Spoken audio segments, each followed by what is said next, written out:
What is up, guys? Today we'll be unboxing and checking out the Samsung Galaxy S20 FE or Fan Edition.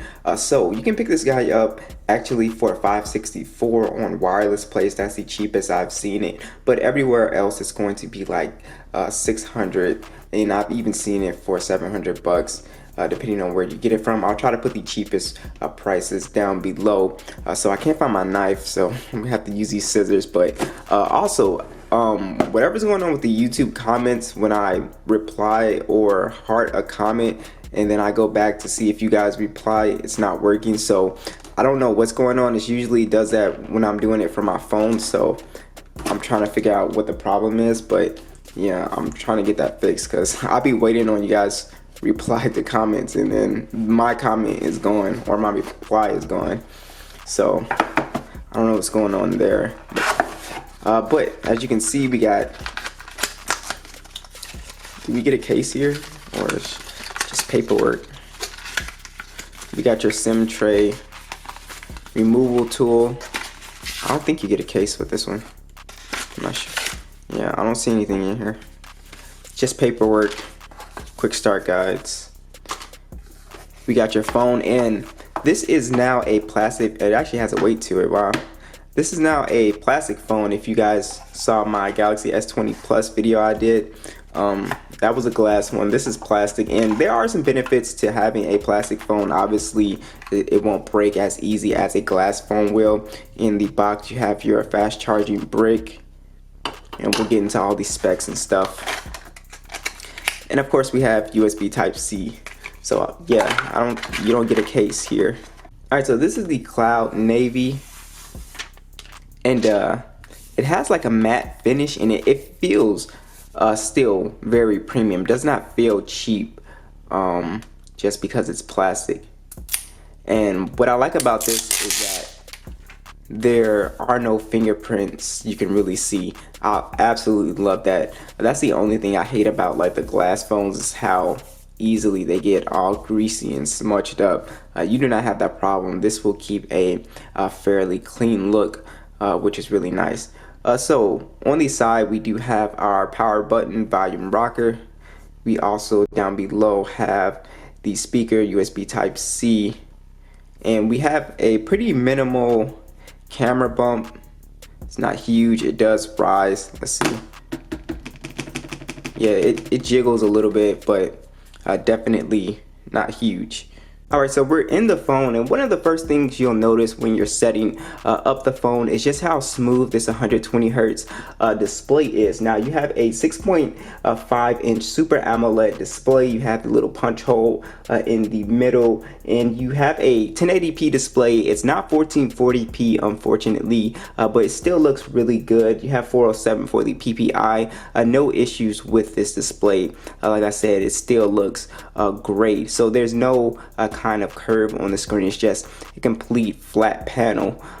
So definitely just the colors and brightness and everything just look really good, and everything really pops. One of the things I really love about these punch hole displays is that it just makes the experience a little bit more immersive as opposed to having a water drop notch, which is something that I really love. So I think it's the next best thing to the the full screen display with the pop-up cameras. Just to give you a better idea of what that's gonna look like, as you can see here, everything just looks super bright, super colorful, and I absolutely love that the blacks are super deep as well. It's just a really nice display to watch movies and content on in general. You have stereo speakers on here. Let's go ahead and check that out. Let's go ahead and max the volume.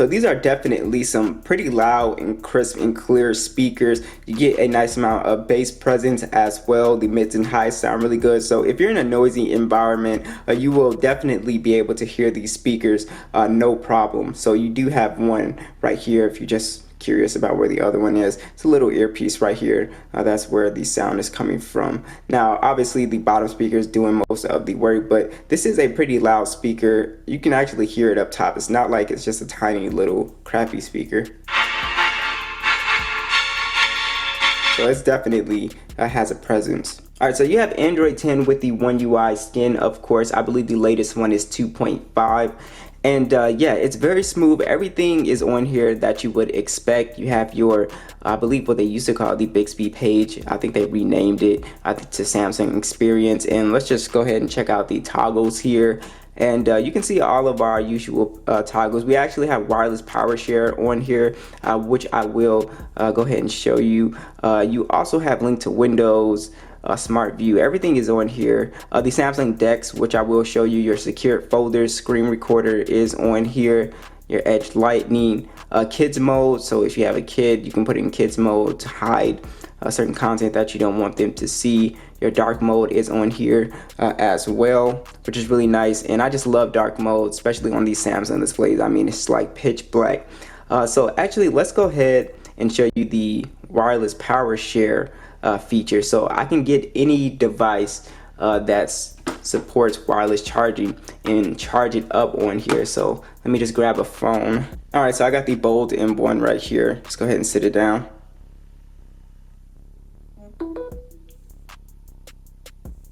And boom, I'm able to charge my phone with this device, which is really cool.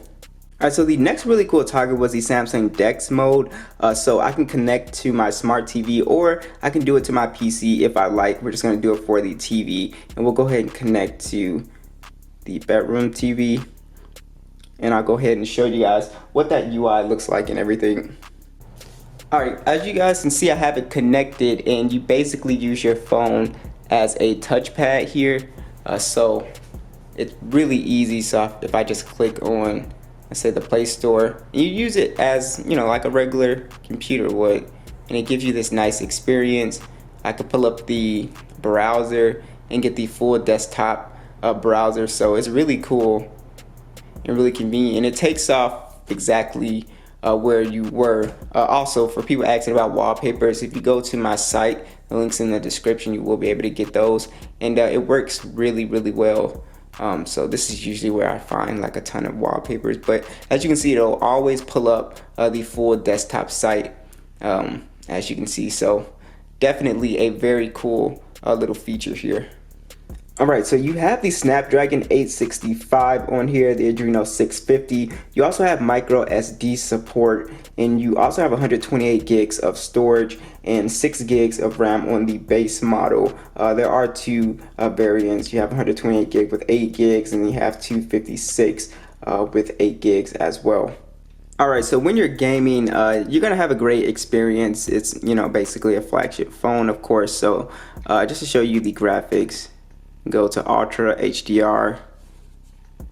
Okay, and everything looks really good, really beautiful. And like I said, the display has a lot to do with that. Just the quality of these Samsung panels, it does make a huge difference when you're gaming. Just looks really great. Everything really pops. Colors and stuff like that, and graphics look great. Again, I will put that full gaming test out for you guys, but one of the things I've noticed immediately, and not even gaming, is just this phone gets a little warmer than the S20 Plus, I remember, and I haven't even been really gaming on here, and it's more warm right here. So I'm like, I want to see how, you know, much warmer it'll get, and if it'll be uncomfortable, because I noticed you kind of feel it a little bit easier with plastic phones, but I don't know, it could be me. But yeah, this game is beautiful. This game, it just looks absolutely gorgeous. It is really nice, and the punch hole does not get in the way. If you're like me and you come from phones with like a full screen display with no punch hole, then like I said, this is the next best thing to that. Alright, so this phone does have NFC and it does have a IP rating on here, so you can get this phone wet, no issue, and it won't not break. You also have Bluetooth 5.0 on here, and you have a in-display fingerprint sensor, so basically it works 100% of the time. It's pretty fast. I haven't had an issue with it. You also have facial recognition as well, which works really great. So no issues with the fingerprint scanner. It's not slow by any means. It works really well.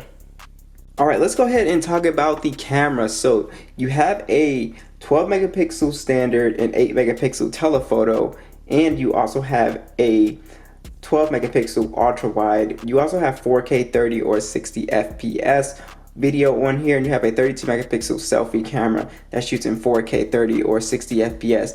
The photos that I took were absolutely beautiful, and yeah, the only lens you're missing is the macro lens, which is not a big deal because you know, it has most of the essential cameras that people care about. But as you can see from the photos, it's the classic Samsung look. You kind of get like these really punchy colors. Detail is there. I just absolutely love taking photos with this camera. You're not lacking in detail with the ultra wide lens, which is something that I really like as well. When you're zooming into photos, you still get a pretty decent amount of detail until you, of course, max zoom. But the depth sensor and everything is just really sharp. The depth of field is there. Just detail and the colors just really pop. I just really love how Samsung does their image processing. I think it's really good. It's very attractive. Now, you're not going to get a super, you know, lifelike color accuracy like on the LG phones. I think those are like some of the most color accurate ones, but this gives off a really attractive look that a lot of people like. And also the selfie camera on here is pretty good as well. You get a good amount of detail, and I think it looks pretty solid. So if you want to vlog or something with this phone, you could definitely do that, no problem. Alright guys, here are the Geekbench scores. 871 on the single core, and you can see how it compares to some other phones with the 855 and stuff like that. So you can see the big jump with this processor, also with the multi-core score as well. So let's go ahead and talk about the battery life. So you do have a 4,500 milliamp battery, 25 watt fast charging, then 15 watt fast wireless charging, as well as reverse wireless charging at 4.5 watts. So basically this phone is rated at about 10 hours of screen on time from what I'm seeing, and that is definitely a day and a half for you. Even if you're a heavy user, you can definitely get a really good battery life out of this phone. Alright guys, be sure to subscribe to see more videos on the S20 Fan Edition. I have comparisons and stuff coming up. Be sure to let me know if you want to see anything on this phone, and I will catch you guys in the next one.